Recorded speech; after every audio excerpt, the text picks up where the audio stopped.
चलिए अब खबरों को तफसील से जानेंगे। तेलंगाना में भी इंतखाबी सरगर्मियां उरूज पर है। वज़ीर-ए-आज़म नरेंद्र मोदी तेलंगाना में बीजेपी की इंतखाबी मुहिम का उन्होंने यहां बाकायदा आगाज किया। पीएम मोदी ने महबूब नगर में बीजेपी की इंतखाबी रैली से खिताब किया। इस मौके पर पीएम ने दावा किया कि गुज़िश्ता 5 बरसों में दहशतगर्दी के वाक़यात में कमी आई है, करप्शन खत्म हो गया है, क्योंकि चौकीदार चौकन्ना है।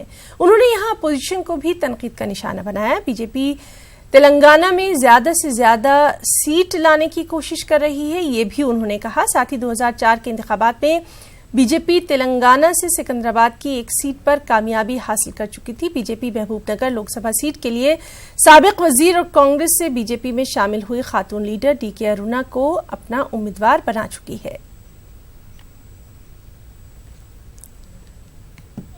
हिंदुस्तान के अलग अलग कोने में कम धमाके होते थे कि नहीं होते थे? निर्दोष लोग मरते थे कि नहीं मरते थे? आतंकवादियों का जुल्म चारों तरफ छाया था कि नहीं छाया था? 5 साल हो गए। अब उसको कश्मीर के कोने में दबोच करके रखा है। बाहर निकलने का अगर कोई कोशिश करे तो उसको वहीं जवाब मिल जाता है, क्योंकि चौकीदार चौकन्ना है, चौकीदार है। और दूसरी तरफ वंशवाद और भ्रष्टाचार की बोलबाला है। मुझे विश्वास है कि 11 अप्रैल को आप कमल के फूल के सामने का बटन दबाकर इस चौकीदार को, हमारे इन तमाम चौकीदारों को आशीर्वाद देंगे। और इस मौके पर पीएम नरेंद्र मोदी ने टीआरएस, कांग्रेस और एमआईएम तीनों पार्टियों को तनकीद का निशाना बनाया। उन्होंने कहा कि केसीआर ने अपने फायदे के लिए असेंबली इलेक्शन पहले करवा लिया और अवाम पर इस तरह से माली बोझ आयद कर दिया। तेलंगाना से केसीआर और उनके खानदान का ही फायदा हुआ है, अवाम को उसके नसीब पर छोड़ दिया गया है। टीआरएस और एमआईएम का इत्तेहाद तेलंगाना के फायदे के लिए नहीं बल्कि खुद अपने फायदे के लिए किया गया है।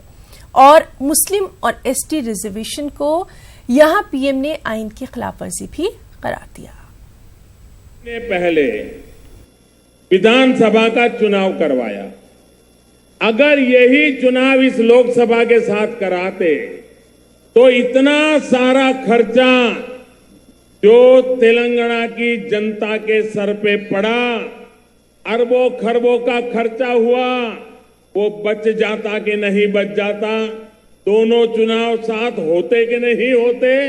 मई का समय ऐसा है कि मोदी का सितारा चमकने वाला है।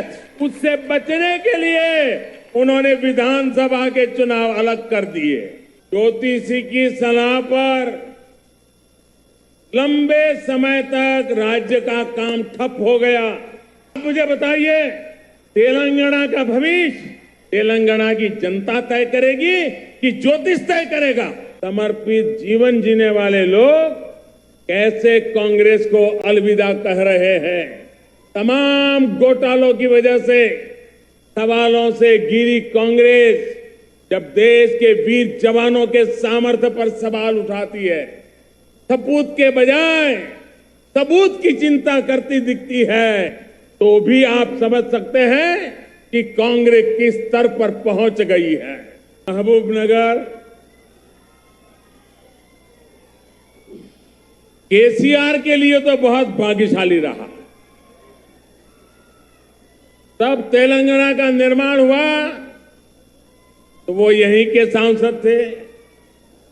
राज बनते ही वो यहां के पहले मुख्यमंत्री भी बन गए।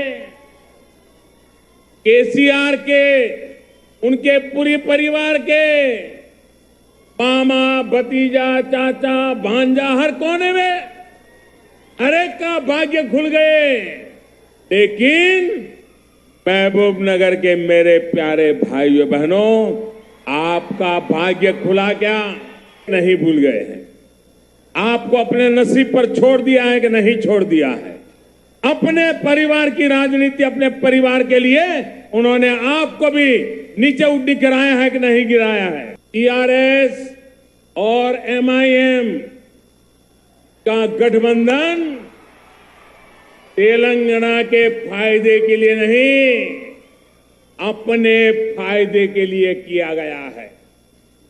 भारत माता का अपमान करने वालों और संविधान को ताक पर रखकर आरक्षण की बात करने वालों का ये घालमेल सिर्फ वोट बैंक की चिंता कर सकता है, तेलंगाना की कभी नहीं कर सकता।